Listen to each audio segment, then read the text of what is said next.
A 2-ply system includes a base sheet or ply and cap sheet. When installing edge metal in this type of system, a field-cut 9-inch flashing strip of either Flintlastic SA Ply Base or Flintlastic SA Mid Ply is required to be installed between the base layer and the metal. Why do we require this? Edge metal is mechanically fastened around the perimeter, making it vulnerable to high movement and water incursion. With no flashing strip to seal around the edge metal fasteners, you have increased risk for water incursion over time through those penetration points. Flintlastic SA self-adhered membranes are self-sealing, in compliance with ASTM D 1970.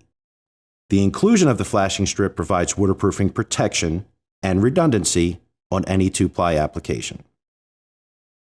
An alternate approved approach is to install your edge metal above the cap sheet, with a subsequent 10-inch wide field-cut Flintlastic SA cap sheet set in a bed of flint bond.